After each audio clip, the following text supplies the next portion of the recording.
Hello friends, welcome to extra knowledge for education. Friends, इस video में हम चर्चा करने वाले हैं हिंदी काव्य साहित्य का विकास और हिंदी काव्य साहित्य के इतिहास के अंतर्गत विभिन्न कालों के प्रतिनिधि कवि एवं उनकी रचनाओं से संबंधित प्रश्न के बारे में। ये वीडियो कक्षा 10, कक्षा 12, UPTET, CTET, LT grade, TGT, PGT अन्य सभी कॉम्पिटिटिव एग्ज़ाम की दृष्टि से जिस किसी में भी हिंदी से रिलेटेड क्वेश्चन पूछे जाते हैं, हिंदी साहित्य के इतिहास से संबंधित प्रश्न जरूर आते हैं।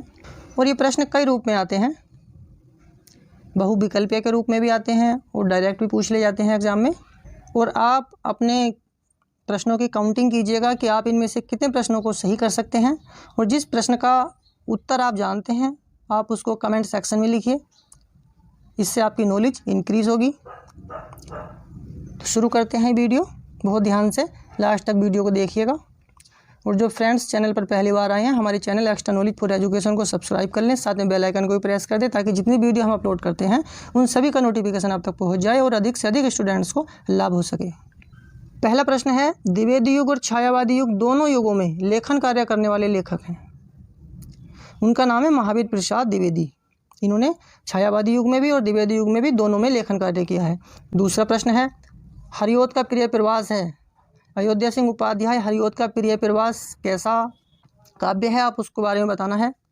तो ये जो है विप्रलंब श्रृंगार पर आधारित महाकाव्य है। तीसरा प्रश्न है, सच्चिदानंद हीरानंद वात्स्यायनज्ञ किस सप्तक में संग्रहित हैं। इसका उत्तर है तार सप्तक में। चौथा प्रश्न है, रामधारी सिंह दिनकर को उनकी काव्य कृति उर्वशी पर पुरस्कार मिला था। आपको बताना है कि उर्वशी पर दिनकर जी को कौन सा पुरस्कार मिला था। तो फ्रेंड्स, इसका आंसर है ज्ञानपीठ पुरस्कार। पांचवा प्रश्न है, हिंदी का प्रथम यात्रा वृत्तांत सरयू पार की यात्रा लिखा गया था, किसके द्वारा लिखा गया था, आपको बताना है। तो इसका आंसर है भारतेंदु हरिश्चंद्र द्वारा। हिंदी का प्रथम, ध्यान रखिएगा, हिंदी का प्रथम यात्रा वृत्तांत का नाम है सरयू पार की यात्रा। 3 प्रश्न बनते हैं इस प्रश्न से। सरयू पार की यात्रा जो है ये यात्रा वृत्तांत है। इसके रचयिता का नाम भारतेंदु हरिश्चंद्र है और ये हिंदी का प्रथम यात्रा वृत्तांत है। छठा प्रश्न है, गुनाहों का देवता किसकी कृति है। इसका उत्तर है धर्मवीर भारती। गुनाहों का देवता के रचयिता का नाम है धर्मवीर भारती। सातवां प्रश्न है, हिंदी का प्रथम कवि माना जाता है। आपको बताना है हिंदी का प्रथम कवि किसे माना जाता है। इसका आंसर है सरहपा। सरहपा को हिंदी का प्रथम कवि माना जाता है। अगला प्रश्न है, चिदंबरा के रचनाकार हैं। चिदंबरा के रचनाकार का नाम बताना है। इसका उत्तर है सुमित्रानंदन पंत। पंत जी चिदंबरा के रचनाकार हैं। अगला प्रश्न है, भारत भारती के रचनाकार हैं। भारत भारती के रचनाकार का नाम मैथिली शरण गुप्त है। अगला प्रश्न है, हिंदी साहित्य के आदिकाल के लिए बीजपन काल नाम दिया था। किसने दिया है, इसको बताना है आपको। इसका आंसर है आचार्य महावीर प्रसाद द्विवेदी। आचार्य महावीर प्रसाद द्विवेदी ने हिंदी साहित्य के आदिकाल के लिए बीजपन नाम दिया है। अगला प्रश्न है, खालिक बारी के रचयिता हैं। तो खालिक बारी के रचयिता का नाम है अमीर खुसरो। ये अमीर खुसरो की रचना है।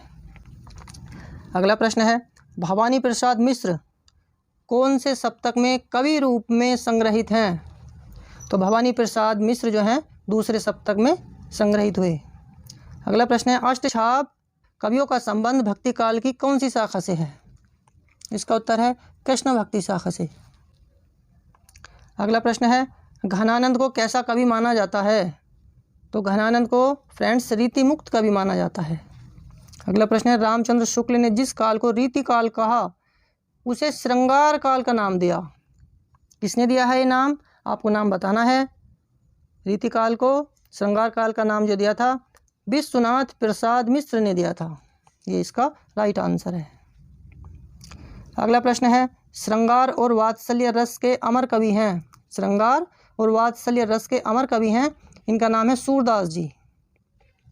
सूरदास जी को श्रृंगार और वात्सल्य रस का कवि माना जाता है। अगला प्रश्न है, गंगा अवतरण के रचयिता हैं। आपको बताना है कि गंगा अवतरण के रचयिता कौन है।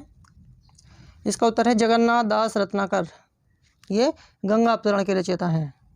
अगला प्रश्न है, सुमित्रानंदन पंत को भारतीय ज्ञानपीठ पुरस्कार कौन सी रचना पर मिला था। तो इसका उत्तर है चिदंबरा पर। अगला प्रश्न है प्रिय प्रवास के रचनाकार हैं। प्रिय प्रवास के रचनाकार का नाम है अयोध्या सिंह उपाध्याय हरिओद। अगला प्रश्न है छायावाद के प्रवर्तक हैं। छायावाद के प्रवर्तक कौन माने जाते हैं, आपको बताना है। इसका उत्तर है जयशंकर प्रसाद। जयशंकर प्रसाद को छायावाद के प्रवर्तक के रूप में माना जाता है। प्रश्न है खालिक बारी के रचनाकार हैं। फ्रेंड्स, आपको बताना है कि खालिक बारी किसने लिखी है। इसका उत्तर है अमीर खुसरो। अगला प्रश्न है कविता वर्धनी सभा के संपादक थे। कविता वर्धनी सभा के संपादक का नाम है भारतेंदु हरिश्चंद्र। अगला प्रश्न है रश्मि रथी और परशुराम की प्रतीक्षा के रचयिता हैं। रश्मि रथी और परशुराम की प्रतीक्षा के रचयिता का नाम रामधारी सिंह दिनकर है। अगला प्रश्न है सच्चिदानंद हीरानंद वात्स्यायन को भारतीय ज्ञानपीठ पुरस्कार कौन सी रचना पर प्राप्त हुआ। इसका उत्तर है कितनी नावों में कितनी बार।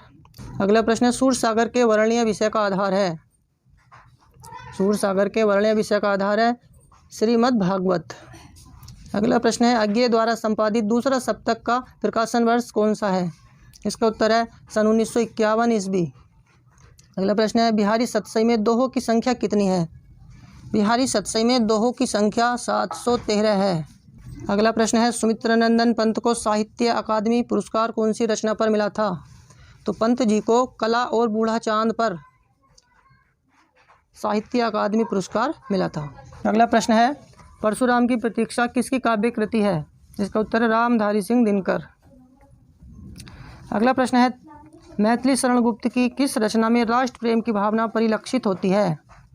इसका आंसर है भारत भारती में। 31वां प्रश्न है आदिकाल को वीर गाथा काल का नाम दिया है। अगला प्रश्न है साकेत के रचयिता का नाम है। आपको बताना है कि साकेत किसकी रचना है। इसका उत्तर है मैथिली शरण गुप्त। अगला प्रश्न है भक्ति आंदोलन का श्रेय जाता है। भक्ति आंदोलन का श्रेय किसको जाता है, आपको बताना है। इसका उत्तर है रामानुजाचार्य को। अगला प्रश्न है प्रयोगवाद को नई कविता की संज्ञा दी। इसका उत्तर है सच्चिदानंद हीरानंद वात्स्यायन ने। अगला प्रश्न है पल्लव और लोकायतन के रचनाकार का नाम है। इसका आंसर है सुमित्रानंदन पंत। अगला प्रश्न है मुकरिया रचना है। आपको बताना है कि मुकरिया के रचनाकार कौन है। इसका आंसर है अमीर खुसरो। अगला प्रश्न है माधवाचार्य किस वाद के कवि हैं। इसका आंसर है द्वैतवाद। आंसू और लहर के रचनाकार का नाम है। आपको बताना है कि आंसू और लहर किसकी रचना है। इसका उत्तर है जयशंकर प्रसाद। ये दोनों रचनाएं जयशंकर प्रसाद की हैं। अगला प्रश्न है कबीर के गुरु का क्या नाम था। कबीर के गुरु का नाम था रामानंद। अगला प्रश्न है साहित्य लहरी के रचनाकार हैं। आपको बताना है कि साहित्य लहरी किसकी रचना है। इसका उत्तर है सूरदास जी। अगला प्रश्न है यामा के रचयिता हैं। तो यामा के रचयिता का नाम है महादेवी वर्मा। अगला प्रश्न है यशोधरा के रचनाकार का नाम है। यशोधरा किसकी रचना है, आपको बताना है। तो इसका उत्तर है मैथिली शरण गुप्त। अगला प्रश्न है पल्लव और स्वर्णधूलि के रचनाकार हैं। फ्रेंड्स, आपको बताना है कि पल्लव और स्वर्णधूलि किसकी रचना है। इसका उत्तर है सुमित्रानंदन पंत। ये दोनों रचनाएं सुमित्रानंदन पंत की हैं। अगला प्रश्न है रस कलश के रचयिता हैं। आपको बताना है कि रस कलश किसकी रचना है। इसका उत्तर है अयोध्या सिंह उपाध्याय हरिओद। अगला प्रश्न है कला और बूढ़ा चांद के रचनाकार हैं। कला और बूढ़े चांद के रचनाकार का नाम है सुमित्रानंदन पंत। अगला प्रश्न है मेघनाथ वध के रचनाकार हैं। तो फ्रेंड्स, मेघनाथ वध के रचनाकार का नाम मैथिली शरण गुप्त है। अगला प्रश्न है पारिजात किस कवि के गीतों का संकलन है। संकलन का नाम है पारिजात, आपको याद रखना है। और ये अयोध्या सिंह उपाध्याय हरिओद के गीतों का संकलन है। अगला प्रश्न है सच्चिदानंद हीरानंद वात्स्यायन अज्ञेय के संपादन में कुल कितने सप्तक प्रकाशित हुए। तो अज्ञेय जी के संपादन में कुल 3 सप्तक प्रकाशित हुए। अगला प्रश्न है प्रयोगवाद के प्रवर्तक किसे माना जाता है। तो प्रयोगवाद का जो प्रवर्तक है वो भी अज्ञेय जी को माना जाता है। इनका पूरा नाम है सच्चिदानंद हीरानंद वात्स्यायन अज्ञेय। अगला प्रश्न है अयोध्या सिंह उपाध्याय हरिओद को किस रस का कवि माना जाता है। अयोध्या सिंह उपाध्याय हरिओद को किस रस का कवि माना जाता है। इसका उत्तर है करुण रस का। अगला प्रश्न है चित्राधार काव्य की भाषा है। चित्राधार काव्य की भाषा आपको बतलानी है। इसका उत्तर है ब्रज भाषा। चित्राधार काव्य की भाषा ब्रज भाषा है। अगला प्रश्न है हिंदी साहित्य के आदिकाल के लिए सिद्ध सामंत काल का नाम दिया है? आदिकाल को सिद्ध सामंत काल किसने कहा है, आपको बताना है। इसका उत्तर है राम कुमार वर्मा ने। प्रदक्षिणा के रचनाकार हैं? प्रदक्षिणा के रचनाकार का नाम है मैथिली शरण गुप्त। अगला प्रश्न है, हिंदी साहित्य के किस काल को स्वर्ण युग कहा जाता है? तो फ्रेंड्स, हिंदी साहित्य के भक्ति काल को स्वर्ण युग कहा जाता है। अगला प्रश्न है, वीर गाथा काल की प्रमुख विशेषता है? आपको वीर गाथा काल की एक प्रमुख विशेषता बतानी है। तो इस काल की प्रमुख विशेषता है, इसमें योद्धाओं का और युद्धों का सजीव वर्णन, सजीव चित्रण किया गया है। अगला प्रश्न है, मलिक मोहम्मद जायसी और कुतुबन किस शाखा के कवि माने जाते हैं? इसका उत्तर है प्रेमाश्रयी शाखा। ये दोनों ही कवि, मलिक मोहम्मद जायसी और कुतुबन, प्रेमाश्रयी शाखा के कवि माने जाते हैं। अगला प्रश्न है, बाबरा अहेरी और सुनहले सहवाल के रचनाकार हैं? तो बाबरा अहेरी और सुनहले सहवाल के रचनाकार का नाम सच्चिदानंद हीरानंद वात्स्यायन अज्ञे जी है। अगला प्रश्न है, हुंकार के रचनाकार हैं? आपको बताना है फ्रेंड्स कि हुंकार किसकी रचना है। इसका आंसर है रामधारी सिंह दिनकर। ये रामधारी सिंह दिनकर की रचना है। अगला प्रश्न है, जयशंकर प्रसाद द्वारा रचित कामायनी किस प्रकार का काव्य है? आपको बताना है कि कामायनी किस प्रकार का काव्य है। तो यह है एक महाकाव्य की श्रेणी में आता है। अगला प्रश्न है फ्रेंड्स, वैदेही वनवास के रचयिता का क्या नाम है? वैदेही वनवास अयोध्या सिंह उपाध्याय की रचना है। अगला प्रश्न है, कविता में चार चांद लगाने वाली शक्ति कौन सी कहलाती है? इसका उत्तर है लक्षणा। कई प्रकार की शक्ति हैं, अविदा मेधा लक्षणा। तो ये लक्षणा जो है कविता में चार चांद लगाने वाली शक्ति कहलाती है। अगला प्रश्न है, खुमान रासों के रचयिता हैं? तो खुमान रासों के रचयिता का नाम है दलपति विजय। अगला प्रश्न है, रसिक प्रिया रचना है? रसिक प्रिया केशव दास की रचना है। रसिक प्रिया के रचनाकार का नाम केशव दास है। अगला प्रश्न है, अग्रदास किस काव्य धारा के कवि हैं? अग्रदास किस काव्य धारा के कवि हैं? तो इसका उत्तर है राम काव्य धारा। अगला प्रश्न है, रस मंजरी के रचनाकार हैं? रस मंजरी के रचनाकार का नाम है नंददास। ये नंददास की रचना है। अगला प्रश्न है, पद्मावत, कामायनी और साकेत कैसे काव्य की श्रेणी में आते हैं? पद्मावत, कामायनी और साकेत ये महाकाव्य की श्रेणी में आते हैं तीनों। अगला प्रश्न है, जयशंकर प्रसाद के काव्य की सिद्धावस्था है? तो जयशंकर प्रसाद के काव्य की सिद्धावस्था जिस रचना में है उसका नाम है कामायनी। अगला प्रश्न है, हारे को हरिनाम काव्य ग्रंथ के रचनाकार हैं? इसका उत्तर है रामधारी सिंह दिनकर। अगला प्रश्न है, हरी घास पर क्षण भर के रचनाकार हैं? इसका उत्तर है सच्चिदानंद हीरानंद वात्स्यायन अज्ञे।